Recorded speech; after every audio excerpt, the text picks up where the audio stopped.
Soulless Dead, Chapter 12. We marched to hell. "Forward!" I told the 1st through 4th Squad.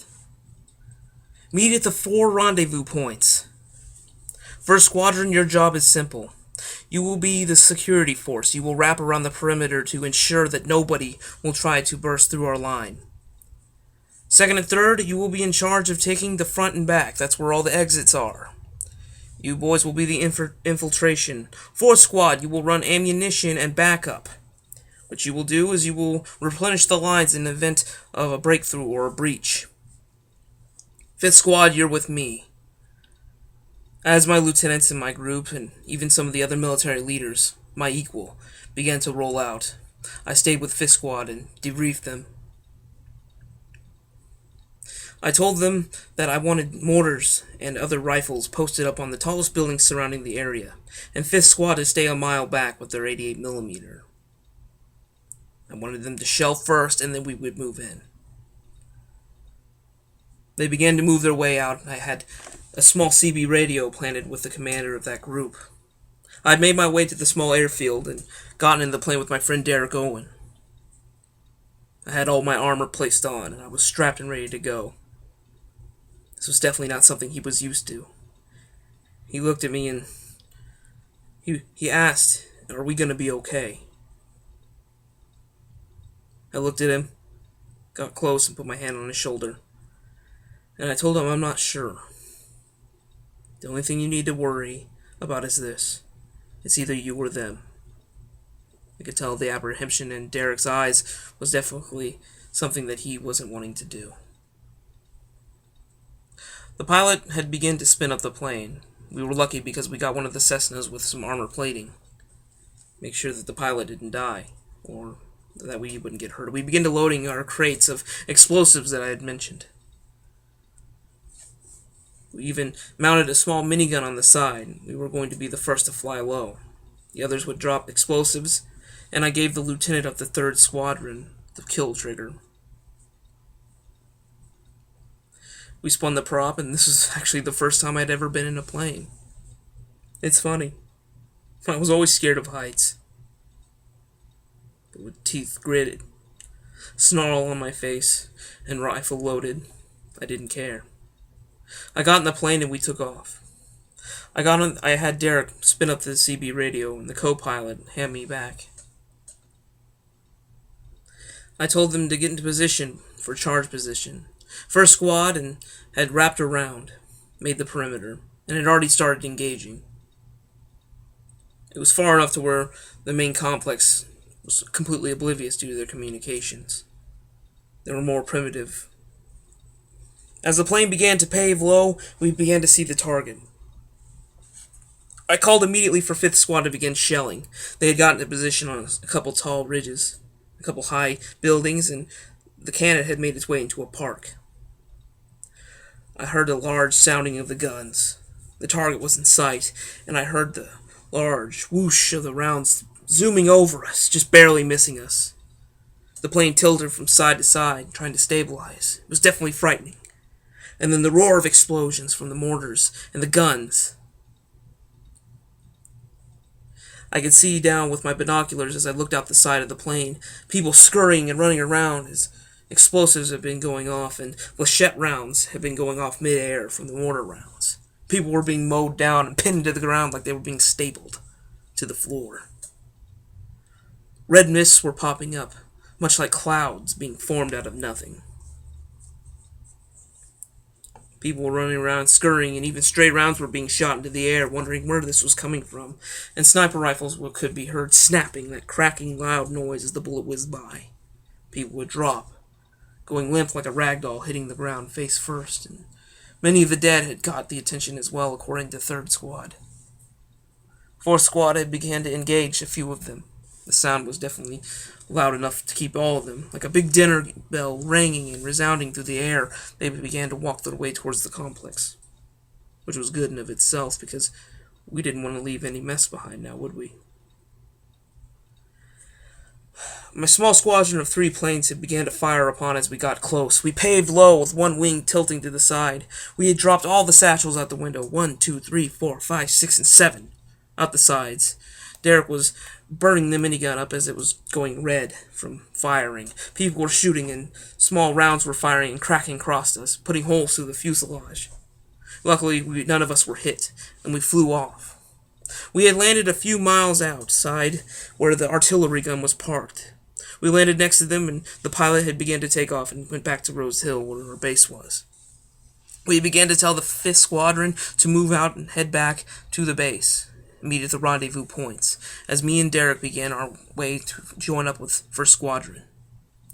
We joined up with them, and a small squadron had helped our way over to 2nd Squadron. A firefight was ensuing, like which I've never seen before. Gunshots, explosions, small arms fire was everywhere, AKs, you name it. Our boys were charging forward, some would charge directly into bullets. Our commanders were screaming and yelling to tell them to get down or to move, but the confusion was so bad for these civilians that they were just either being shot or too scared to move forward. Many of our men, you could tell the civilians from the people. Explosions would go off and the civilians would duck for cover quickly. They would drop to the floor as if they'd lost all control of their bodies in an instant, and the others would just stand up and stay there and continue to fire and fight. I even saw one commander kicking a few people out of a hole where they were being shot at and held down. The commander had shot a few of the people that were firing back, and a few of them had broken through our line and began to fight. Baseball bats, machetes, you name it. I even saw one civilian, one of the blades had gotten caught in his forearm, stuck in the bone, and the biker began to punch him. The boy was screaming and frightened as his hand went kind of limp as some of the tendons had been sliced completely in half. The blood was getting everywhere, and his partner had come up and smacked him in the face with the butt of his gun. The biker had dropped to the ground and they fired several rounds into him. While the boy was still screaming, a medic had come up and pulled the knife completely out, and he was dragged away.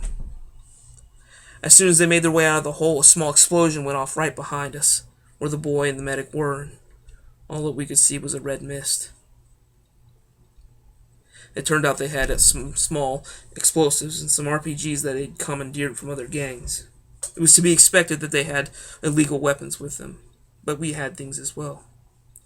5th Squadron had brought a small tank with them and began to come down the row. It was like something out of a movie.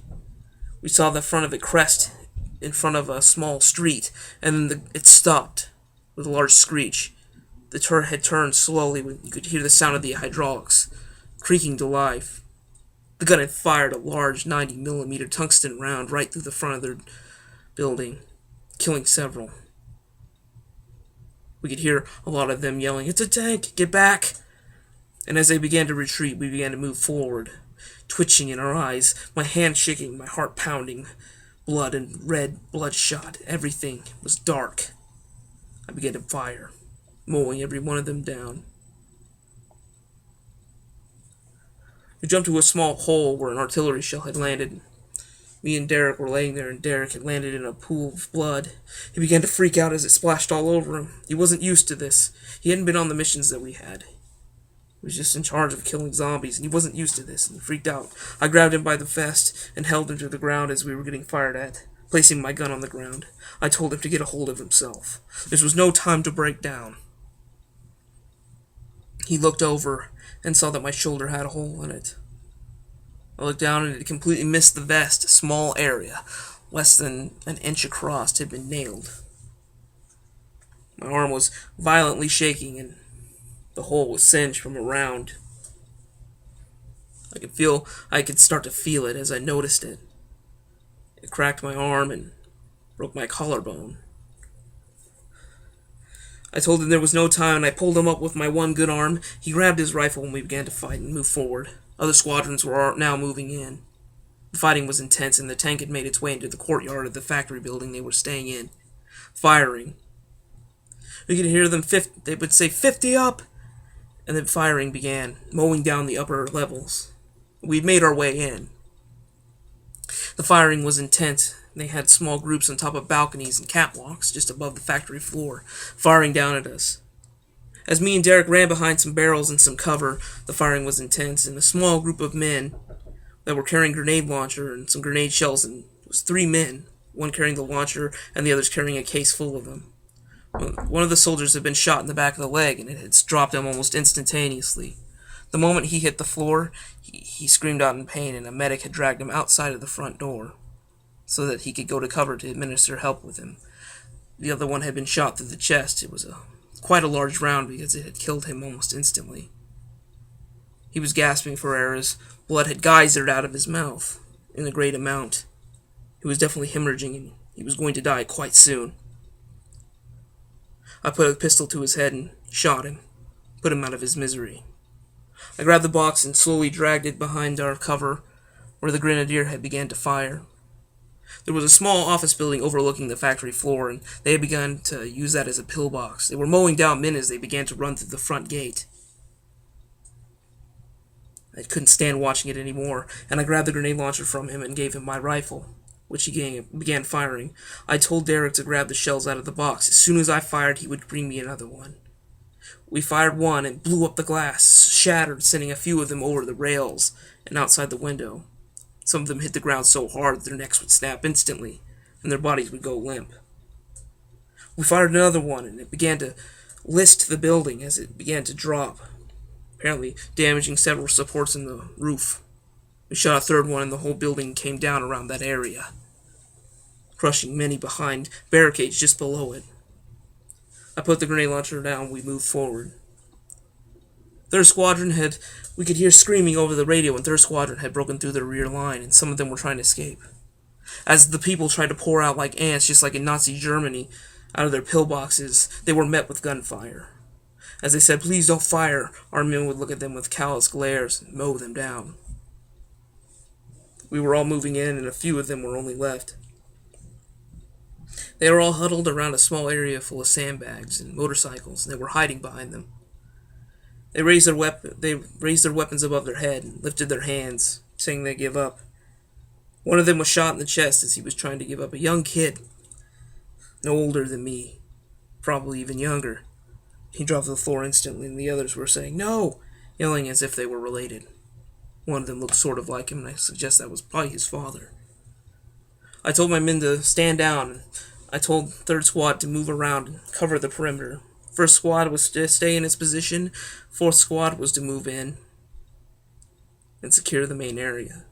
And 3rd Squad was to come with me. All in all, there were around 8 men, handcuffed, and I told them to keep them alive for questioning. It was definitely something that I was glad that it was over. I looked down and I could see the strewn bodies of my brethren laying on the ground. The intense battling had been horrible.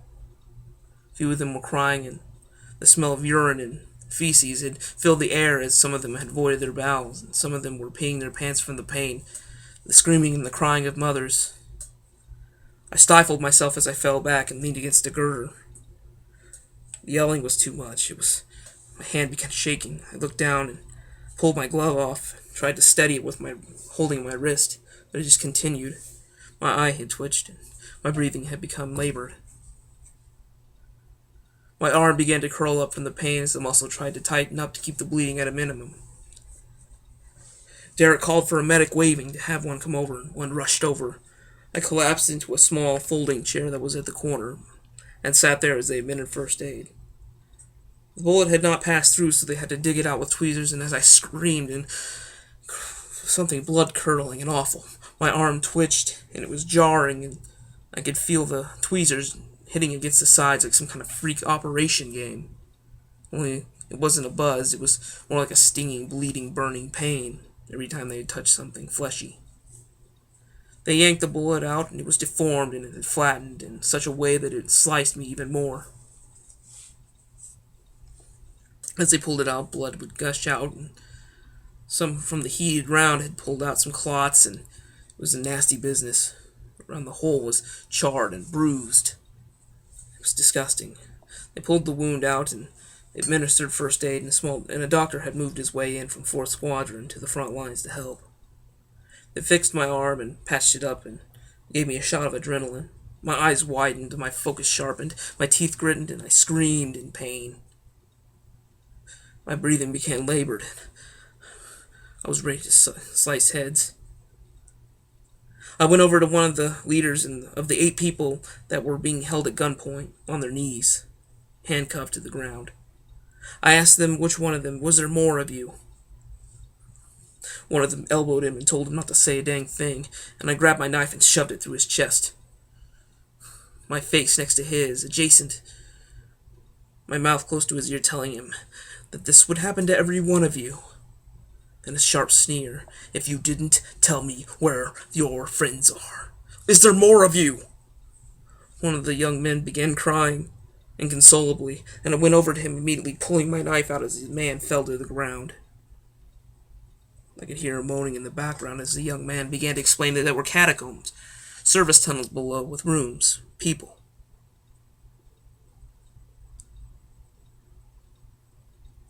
I thanked him, put my hand on his head, and told him that he would be okay.